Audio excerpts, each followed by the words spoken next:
नमस्कार विद्यार्थी मित्रांनो, मी सौ आशा उपरकर, पालटियट विद्यालयाची विज्ञान शिक्षिका. आज आपण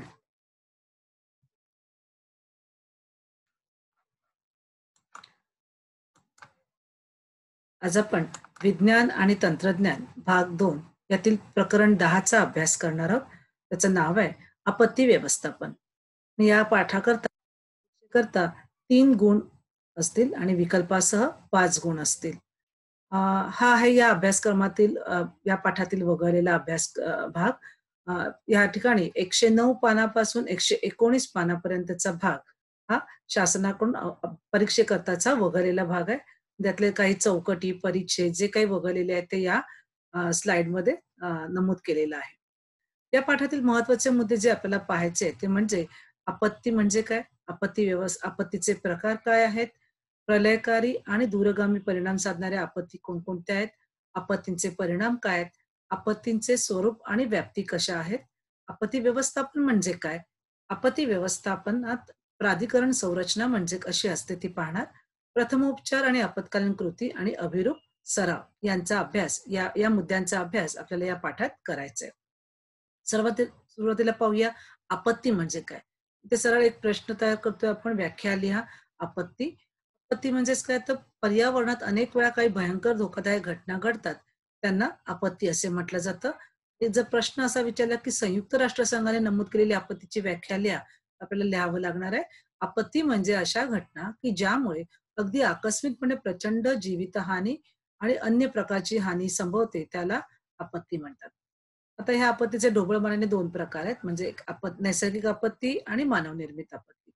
नैसर्गिक आपत्तीमध्ये म्हणजेच भूकंप, पूर किंवा दुष्काळ, वणवा लागणं इत्यादी घटना घडू शकतात. तर किंवा ज्वालामुखीचा उद्रेक वगैरे. आणि मानवनिर्मित म्हणजे जे मानवाच्या काही कृत्यांमुळे घडून येतात. म्हणजे जंगलतोडीमुळे झालेल्या किंवा औद्योगिकरणामुळे आग लागणं किंवा अणु चाचण्यांमधील दुखापत, संकट ओढवणं इत्यादी घटना होत. आपत्तीचे पुस्तकातून दिलेल्या मुद्द्यांप्रमाणे म्हणताना प्रलयकारी आणि दूरगामी परिणाम साधणाऱ्या आपत्ती असे 2 प्रमुख प्रकार आहेत. प्रलयकारी आपत्ती म्हणजेच काय, तर मोठं काहीतरी एक अ, अ, अन अन अनपेक्षित संकट येतं. म्हणजेच काय, तर ओडिशातील चक्रीवादळ म्हणा किंवा गुजरातमधील प्रलयकारी भूकंप, आंध्रच्या किनाऱ्यावरती चक्रीवादळ जी झाली त्यांचा इथे मुद्दा नमूद करता येईल. आणि दूरगामी परिणाम साधणाऱ्या आपत्तींमध्ये दुष्काळ, पिकांवरील अरिष्ट, कर्मचारी संप, वाढणारी समुद्राची पातळी, वेगवेगळ्या म्हणजे कमी दाबाचे पट्टे निर्माण झाल्यामुळे घटना घडतात या किंवा वाळवंटीकरण या सगळ्या घटनांमुळे अ, आपत्ती ओढवू शकते. आता हा जो आपत्तीचे प्रकार दर्शवणारा तक्ता आहे, हा तुम्ही नीट अभ्यासायचा आहे. कारण यावरती बरेचसे प्रश्न म्हणजे 1-2 मार्कांचे जे प्रश्न छोटे असतात ते अपेक्षित राहतील. म्हणजे इथे या प्रत्येक भागातील ज्या आपत्तींचे प्रकार दिलेले किंवा उदाहरण दाखल दिलेले आहेत. तिथे जोड्या लावा म्हणा किंवा सहसंबंध ओळखा, उदाहरणं लिहा, फक्त नावे लिहा किंवा गटात वेगळा बसणारा शब्द, वेगळा घटक ओळखा. तर अशा प्रकारचे मुद्दे या चे प्रकार हा जो तक्ता आहे, त्या तक्त्यावरती अपेक्षित राहतील. अ, आपत्तींचे परिणाम. हं. आता नैसर्गिक आपत्ती आणि मानवनिर्मित आपत्ती यांचे कोणकोणते परिणाम आहेत ते तुम्हाला अभ्यासायचे आहेत. तर नैसर्गिक आपत्ती म्हटलं तर पूर, भूकंप, वणवा म्हणा किंवा दुष्काळ यासारख्या घटनांत कोणते परिणाम होतात? तर पुरामुळे रहदारीचे पूल वाहून जातात. नदीकाठच्या काठांमध्ये गावांमध्ये पाणी शिरते किंवा अन्नाची तुटवडा भासतो किंवा त्याचबरोबर गावांबरोबरचा संपर्क तुटतो आणि त्यामुळे कोणत्याही प्रकारची अ, मदत पुरवता येत नाही. भूकंपामध्ये सुद्धा घरांची पडझड होते, जमिनीला भेगा पडणं किंवा अ, आर्थिक नुकसान होणं, अ, अ, जीवित आणि वित्तहानी होणं यासारख्या घटना परिणाम होऊ शकतात. वणवा दुष्काळ यासारखे ओला दुष्काळ होतो किंवा सुका दुष्काळ, पाऊसच पडला नाही. तर या प्रकारचे पर्यावरणावरती विपरीत परिणाम होऊ शकतात. आणि त्याचबरोबर ह्या सगळ्या आपत्तींमुळे देशाच्या अर्थव्यवस्थेवरती आणि सामाजिक नेतृत्वावरती त्याचे परिणाम होतात. म्हणजेच काय, तर अर्थव्यवस्था अ, अ, कोलमडते किंवा त्याच्यामुळे पुनर्उभारणीसाठी खर्च होऊ शकतो. शासनाकडून किंवा राज्यस्तरीय राष्ट्रांकडून मदत मागावी लागते. नागरिक दिशाहीन बनतात.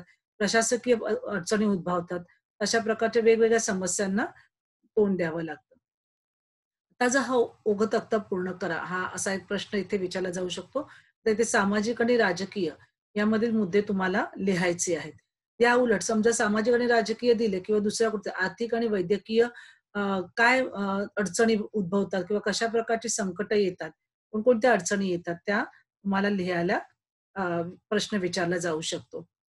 त्यानंतरचा मुद्दा जो आपण या पाठात अभ्यासणार आहोत, तो म्हणजे आपत्तींचे स्वरूप आणि व्याप्ती.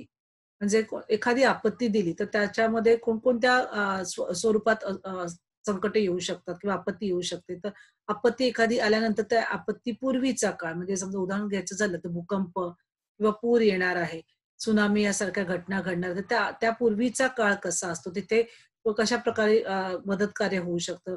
इशारा काळ म्हणजे जवळपासच्या समजा भूकंप येणार आहे किंवा नदीला पूर समुद्राला वगैरे पूर येणार असेल, तर या ठिकाणी त्या जवळपासच्या नदीकाठच्या किंवा गावांना इशारा देण्याचा काळ, त्यानंतर आणीबाणीचा काळ, त्यांना सुरक्षित ठिकाणी नेण्याचा आणि त्यांचं पुनर्वसन करण्याचा काळ, त्याच्यानंतर प्रतिशोधनाचा काळ आणि पुनर्निर्माणाचा काळ. तर अशा वेगवेगळ्या स्वरूपांमध्ये आपत्तीचं अ, अ, वर्गीकरण करता येतं.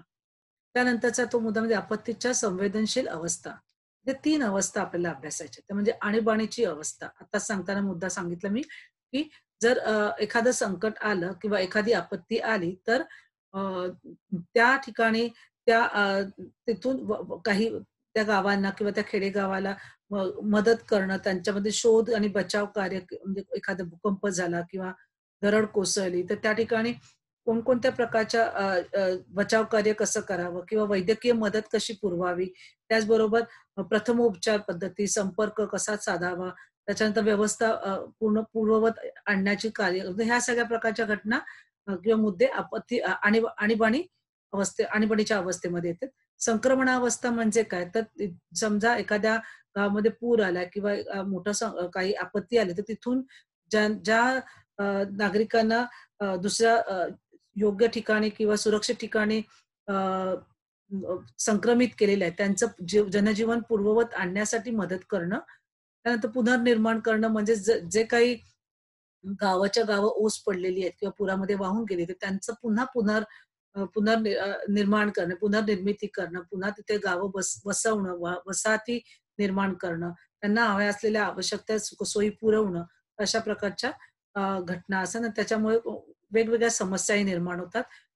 लोकसंख्या वाढ होते, एखाद्या ठिकाणची लोकसंख्या वाढते संक्रमणामुळे म्हणा किंवा वाढत्या गरजा वाढतात, सामाजिक विषमता, आर्थिक विषमता, वांशिक आणि धार्मिक तेढ निर्माण होतात, दहशतवाद, काही समाजातील संघर्षांमुळे किंवा अणुभट्ट्यांमुळे होणाऱ्या वेगवेगळ्या आपत्ती निर्माण होऊ शकतात.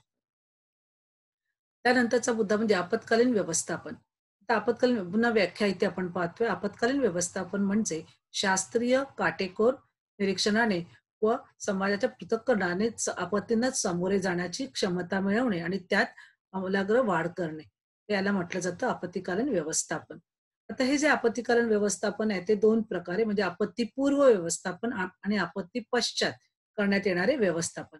आता आपत्तीपूर्व व्यवस्थापन म्हणजे काय? तर आपत्ती होण्यापूर्वी अ, आ त्या आपत्तीला किंवा आपत्तीला तोंड देण्यासाठी कशाप्रकारे आपण पूर्वतयारी करतो, त्याचं व्यवस्थापन. म्हणजे यामध्ये कोणकोणते मुद्दे अंतर्भूत असतात, तर आपत्तीग्रस्त किंवा आपत्ती प्रवृत्त भूभागांचा अभ्यास करणं, ओळखणं कुठे आहे ते म्हणजे भूकंप होण्याचं ठिकाणं किंवा म्हणजे पूर येण्याचे किंवा त्सुनामीसारख्या लाटा किंवा चक्रीवादळ होण्याची ठिकाणं कोणती आहेत, ती पहिल्यांदा ओळखून घेणं.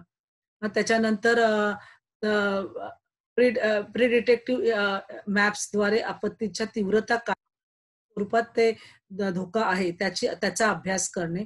त्या संभवनीय ठिकाणं कोणकोणती आहेत त्या आपत्तीची ते शोधून काढणं, त्याची माहिती मिळवणं आणि त्याचबरोबर आपत्ती व्यवस्थापनाच्या विविध पद्धतींचं प्रशिक्षण त्या असलेल्या लोकांना देणं किंवा अ, नागरिकांपर्यंत पोहोचवणं आणि त्याचबरोबर सर्वसामान्य माणसांमध्येही आपत्ती व्यवस्थापन निवारण कसं करायचं, आपल्या काय गरजेचं आहे याची जाणीव निर्माण करून देणं, त्या प्रकारचं प्रशिक्षण देणं.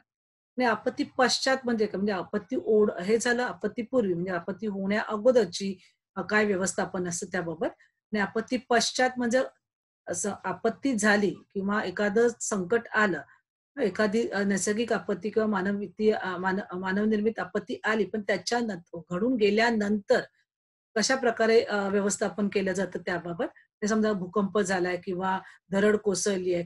त्या त्या त्या ठिकाणी असलेले आपदग्रस्त व्यक्ती जे आहेत, रहिवासी, त्यांना सर्व प्रकारची मदत, प्राथमिक मदत करणं म्हणजे त्यांच्या ज्या अन्न, वस्त्र, निवारा ज्या गरजा आहेत, त्या प्राथमिक स्वरूपाची मदत करणं, त्यांच्या गरजांची पूर्तता करणं. त्याचबरोबर त्या रहिवाशांना अ, अ, जे ज्या त्या आपत्तीमध्ये वाचलेले आहेत, त्यांना स्थानिक त्या रहिवाशांद्वारेच मदत करण्याकरता प्राधान्य देणं. त्याबरोबर आपत्तीनंतर अजिबात वेळ न घालवता त्यांना एखादा नियंत्रण कक्ष निर्माण करून तिथे त्यांना त्यांचं पुनर्वसन करणं. त्याचबरोबर त्यांना गरजू व्यक्तीपर्यंत मदत पोहोचवण्याचा सतत प्रयत्न करणं आणि 24 तास कार्यक्षम आणि कार्यतत्परता राहणं. अशा प्रकारे आपत्ती पश्चात, आपत्ती घडून गेल्यानंतर कशाप्रकारे व्यवस्थापन करणं तेही खूप महत्वाचं आहे. तर या प्रकारे कोणते प्रश्न, तुम्हाला एखादी घटना दिली जाईल आणि याच्यानंतर आपत्तीपूर्वी व्यवस्थापन तुम्ही काय कराल? किंवा आपत्ती पश्चात ही घटना घडून गेल्यानंतर तुमची जबाबदारी म्हणून काय असेल, हे तुम्ही ओळखून लिहायला अशा प्रकारचे प्रश्न विचारले जाऊ शकतात. एखादी आपत्ती तुम्हाला देऊन त्यावरती हे तुम्हाला लिखाण करावं लागेल. आता हा जो तक्ता दिलेला आहे, ह्या अ, ओघ तक्त्यामध्ये तुम्हाला वेगवेगळ्या अंगांचं स्पष्टीकरण करा. असं म्हणजे एखादी आपत्ती सांगितली जाईल, भूकंप आला म्हणा किंवा पूर आलाय, तर इथे पूर्ववत्ता म्हणजे काय, पूर्वतयारी काय करावी लागेल, आपत्तींचा आघात आल्यावरती काय प्रकारची योजना नियोजन केल्या जाईल. तर अशा प्रकारे या तक्त्यावरती काही प्रश्न विचारले जाण्याची शक्यता आहे. त्यानंतरचे तो म्हणजे आपत्ती व्यवस्थापन प्राधिकरण संरचना. आता इथे राष्ट्रीय पातळीपासून गाव पातळीपर्यंत वेगवेगळ्या अ, ठिकाणी किंवा कशाप्रकारे प्राधिकरण केलं जातं, व्यवस्थापन केलं जातं, त्याचा इथे आपण अंदाज घेतो. अ, अ, इथे सुरुवातीला राष्ट्रीय पातळीवरती जर काही व्यवस्थापन करायचंय, तर ती जी संस्था आहे, त्यांना सावधगिरीचे इशारे देण्याचे म्हणा किंवा संदेश पोहोचवण्याचं काम जी संस्था करते, त्या संस्थेचा अध्यक्ष पंतप्रधान, म्हणजे पंतप्रधानांमार्फत या राष्ट्रापर्यंत हे संदेश दिले जातात. त्यानंतर राज्य पातळीवरती जर हे करायचं असेल, तर हे काम सर्व मुख्यमंत्री त्या त्या संस्थेचे अध्यक्ष असतात आणि त्यांच्या मार्फत हे संदेश देण्याचं काम किंवा इशारे देण्याचं काम केले जातं. जिल्हा पातळीवरती या या संस्थांचे अध्यक्ष जिल्हाधिकारी असतो. तालुका पातळीवरती व्यवस्थापन करण्याकरता त्या ह्या तहसीलदारांतर्फे हे केलं जातं आणि गाव पातळीवरती सरपंच जे गावचे असतात, ते सामान्य जनतेमार्फत या प्रकारच्या आपत्तीग्रस्त भागातून सुटका किंवा मदत कार्याला संदेश वहनाचं काम करत असतात किंवा इशारा देण्याचं काम करत असतात. त्यानंतरचा हा महत्वाचा प्रश्न इथे आपण पाहतोय, प्रथमोपचार आणि आपत्कालीन कृती. आता इथे काही आपत्तींची चित्र तुम्हाला दाखवलेली आहेत. त्यामध्ये त्या त्या काळात तुम्ही कोणती प्राथमिक काळजी घ्याल? म्हणजे सुरुवातीला भूकंप आहे किंवा दुसऱ्या चित्रामध्ये आग लागली, वणवा लागला म्हणा गावात किंवा आग लागली, तर तुमची प्राथमिक काळजी काय असेल किंवा तुमची भूमिका काय असेल? किंवा सर्पदंश झाला, तुम्ही काय प्रकारची काळजी घ्याल? या ठिकाणी तुम्हाला आकृतीतले चित्र पाहून ते स्पष्टीकरण द्यायचं आहे. ते सर्पदंश झाला असेल, उदाहरण जर द्यायचं झालं, तर सर्पदंश झाला तर तुमची प्राथमिक प्राथमिक भूमिका काय असेल? प्राथमिक काळजी काय घ्याल? तर सुरुवातीला म्हणजे डायरेक्ट तर आपण डॉक्टरची उपाययोजना करणार नाही. पण त्या व्यक्तीला डॉक्टरांपर्यंत, इस्पितळात पोहोचवण्यापर्यंत कोणती काळजी घेतली जाईल? ज्या पायाच्या भागाला सर्पदंश इथे झालेला दाखवलाय, तर तिथे घट्ट पट्टीने बांधून आवळून बांधल्यामुळे काय होणार, तर सर्पदंशामुळे विष जे आहे ते शरीरात आत जाणार, वरपर्यंत जाणार नाही. त्याचा मार्ग थांबेल आणि शक्य झालं तर एखाद्या एखाद्या ब्लेडने त्या जखमेवर, त्या दंश झालेल्या ठिकाणी काही कट्स देऊन, चिरा पाडून त्यातून रक्त व प्रवाह वाहून जाईल, जेणेकरून ते विष जे आहे ते शरीरातून बाहेर निघालं. तर अशा प्रकारच्या प्राथमिक काळजी घेण्याचे उपाययोजना मला लिहायला लागतील. त्याचबरोबर शेवटचा हा भाग म्हणजे अभिरूप सराव. तर अभिरूप सराव म्हणजे काय, तर मॉक ड्रिल म्हणजेच कोणत्याही आपत्ती येण्यापूर्वी ती आपत्ती झाल्यानंतर किंवा आपत्ती जर अशी घडली, तर कोणत्या प्रकारची काळजी घ्यायची, तुमची काय भूमिका असेल, तर या प्रकारचं एक प्रशिक्षण जे दिलं जातं त्याला अभिरूप सराव असं म्हटलं जातं. तर हे अभिरूप सराव हे आपत्कालीन परिस्थितीमध्ये तत्परतेची आणि तयारीची स्थिती कमीत कमी वेळेत मोजण्याचे एक साधन आहे. आता या ठिकाणी एक आभासी संचलन असतं. म्हणजे ती घटना आता आग लागली किंवा इमारतीमध्ये काही आपत्ती आली. आपण त्याची वाट न पाहता ती घडली आहे असा आभास निर्माण केला जातो. त्याचं एक संचलन करायचं म्हणजे त्याची मांडणी केली जाते आणि त्याच्या नियोजनाप्रमाणे सर्व कृतींची अंमलबजावणी योग्य प्रकारे होते की नाही हे पाहिलं जातं. म्हणजेच समजा इमारतीच्या एखाद्या मजल्यावरती आग लागली किंवा शाळेत आपण आता शाळेमध्ये एखाद्या इमारतीच्या त्या शाळेच्या इमारतीच्या मजल्यावरती आग लागली, तर विद्यार्थ्यांना तुम्ही कशाप्रकारे त्या इमारतीपासून दूर कराल. त्यानंतर अग्नी सुरक्षित यंत्रणा कशी वापराल. तर ह्या सगळ्याचं एक प्रशिक्षण देण्याचा हा प्रयत्न या अभिरूप सरावात केला जातो. ही यंत्रणा किती सक्षम आहे ते पाहण्याकरता केलं जातं. त्याला मॉक ड्रिल असं म्हटलं जातं. समजा आग लागली तर अग्निशामक दलाच्या जवानांमार्फत ते विझवण्याचा प्रयत्न केला जातो. त्याचं एक कृतीसत्र अ, अ, कृतीयुक्त अ, अ, प्रदर्शन त्याचं केलं जातं, प्रशिक्षण दिलं जातं. त्याच्यानंतर ते अग्निशामक ते अ, यंत्रणा जी आहे ती कशाप्रकारे ते वापरायचं, त्याचा स्प्रे कसा करायचा, त्याच्यानंतर अ, वा वा अं, खूप उंचावरून व्यक्तींना कशाप्रकारे सुरक्षितपणे जमिनीपर्यंत पोहोचवायचं. ह्या प्रकारचं जवानांमार्फत हे प्रशिक्षण त्या इमारतीत राहणाऱ्या व्यक्तींसाठी एक त्याचं प्रदर्शन केलं जातं. अभिरूप सरावाचे ध्येय कोणती आहेत? तर आपत्तीस येणाऱ्या आता हा पूर्ण 1, 2 किंवा 3 मार्कांचा प्रश्न आहे. ते 6 मुद्दे असल्यामुळे 3 मार्कांचा मोठा प्रश्नामध्ये सुद्धा हा विचारला जाण्याची शक्यता आहे. तर अभिरूप सरावाचे ध्येय कोणकोणती आहेत? तर आपत्तीस देण्याच्या प्रतिसादाच्या तयारीचे मूल्यमापन करणे, आपत्ती नियंत्रण विभागात समन्वय सुधारणे, नंतर स्वतःची कार्यक्षमता ओळखणे, आपत्तीला जलद प्रतिसाद देण्याची क्षमता वाढवणे, नियोजित कृतींची यशस्वीता तपासणे आणि संभाव्य त्रुटी आणि धोके ओळखण्यासाठी तत्पर राहणे. अशा प्रकारे हा मोठा प्रश्न 3 मार्कांकरता इथे विचारले जाण्याची शक्यता आहे. आता ह्या पाठावरती आपण जर पूर्ण पाठाचा आढावा घेतलाच, त्यावेळेला प्रश्नांचे पण पुन्हा एकदा या पूर्ण प्रकरणावर आधारित कोणकोणते प्रश्न विचारले जाऊ शकतात त्याचा एक आढावा घेऊया. झालेल्या जागा भरा किंवा पर्याय निवडा यासारखे प्रश्न आहेत. गटात न बसणारा घटक ओळखा. उदाहरण मी इथे घेतलेलं आहे. मगाशी आपण आपत्तींचे प्रकारात आम्ही पुन्हा एकदा सांगितलं होतं तुम्हाला, की काही उदाहरणं दिली आहेत. दहशतवाद, वायुगळती, प्रलय, बलात्कार. ते यातल्या गटात न बसतात. ते बाकीचे जे आहेत ते मानवनिर्मित कृती आहेत. तर जलप्रलय ह्या नैसर्गिक कृती आहेत. अशा प्रकारे तुम्हाला ते ओळखावं लागेल. त्याचबरोबर भूकंप, वादळ, बॉम्बस्फोट, दुष्काळ हे आणखीन एक उदाहरण घेतलंय. बॉम्बस्फोट हे मानवनिर्मित कृत्य आहे आणि बाकीच्या घटना या नैसर्गिक आपत्ती आहेत. त्यानंतर सहसंबंध ओळखा. म्हणजेच सक्तीचे स्थलांतरण हेतुपुरस्सर आपत्ती आहे. तर अणुचाचण्या हे अनाकलनीय आपत्ती आहे. ते अशा प्रकारे तुम्हाला त्याच आपत्ती प्रकारांवरती हा प्रश्न इथे दोन्ही विचारलेले आहेत. मग योग्य जोड्या उदाहरणादाखल ते दाखवलं. योग्य जोड्या जुळवा.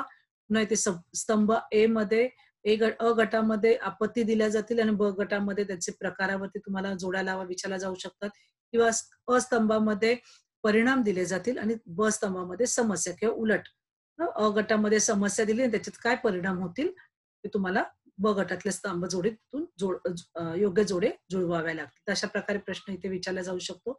चूक की बरोबर लिहा किंवा शास्त्रीय कारणे द्या अशा प्रकारचे प्रश्न. टिपाल्यामध्ये आपत्ती व्यवस्थापनाचे स्वरूप काय आहे? अभिरूप सराव म्हणजे काय? किंवा त्याचे जे आपण मुद्दे पाहिले तेही तुम्हाला इथे कव्हर करता येतील. जिल्हानिहाय आपत्ती नियंत्रण कक्ष म्हणजे काय? त्याचं कार्य काय? कोणकोणत्या बाबी केल्या जातात? कशाप्रकारे केलं जातं? हे ते अगदी अचूक मुद्दे त्या टिपेमध्ये तुम्हाला लिहिता येण्यासारखे मुद्दे पुस्तकात दिलेले आहेत. त्यानंतरचा तुम्ही प्रश्नांची उत्तरे लिहा. म्हणजे दीर्घोत्तरी प्रश्न इथे आपण म्हणताय, की जिल्हा आपत्ती व्यवस्थापनात जिल्हाधिकाऱ्याची कोणती जबाबदारी असते? किंवा वेगवेगळ्या ठिकाणी. आता जिल्हा आपत्ती विचारलं तसंच राष्ट्रीय आपत्तीवरती तेथील अधिकाऱ्याची जबाबदारी कोणती? असे वेगवेगळे प्रश्न इथे कव्हर होतील. त्याच्यानंतर अभिरूप सरावाची ध्येय कोणती आहेत? असा मोठा प्रश्न इथे विचारला जाऊ शकतो. हं. ओघ तक्ता पूर्ण करा. हे साधारणतः 5 नंबर मी दिलेले आहेत. त्या पृष्ठ क्रमांकावरती 114 वरचा 111, 114 आणि 115 या पानांवरती ओघ तक्ते पुस्तकात दिले. त्याचा तुम्ही नीट सराव करा म्हणजे तुम्हाला त्याचा फायदा होईल. आणि आणखीन एक या पाठाशी संबंधित असलेला प्रश्न म्हणजे काही महत्वाची काही चिन्ह दिलेली आहेत. त्यांचे स्पष्टीकरण द्या. त्या चिन्हांकडे दुर्लक्ष केल्यास कोणकोणत्या आपत्ती ओढवू शकतात. तर इथे हा पाठाखालचाच प्रश्न आहे. तर त्याचा तुम्ही नीट अभ्यास करायला हवा. म्हणजे कोणती चिन्ह आहे तिथे, धोका दर्शवतो दुसरं चिन्ह जे आहे किंवा आग लागण्याची शक्यता असते. तर अशा प्रकारे चिन्ह ओळखून त्याच्याकडे दुर्लक्ष केलं तर काय आपत्ती उडवू शकतात आणि हे चिन्ह कुठे-कुठे तुम्ही पाहता? अशा प्रकारचे प्रश्न त्या पाठावरती विचारले जाऊ शकतात आणि या सगळ्यांच्या आधारे जर तुम्ही पाठ अभ्यासलात, तर तुम्हाला खरंच हा पाठ सोपा जाईल. खूप लिहिता येण्यासारखे हा पाठ अभ्यासाकरता सोपा आहे. त्या पद्धतीने अभ्यास करा. तुम्हाला खरंच यश मिळेल. Wish you all best of luck. Thank you. इथे आपण थांबूया. धन्यवाद.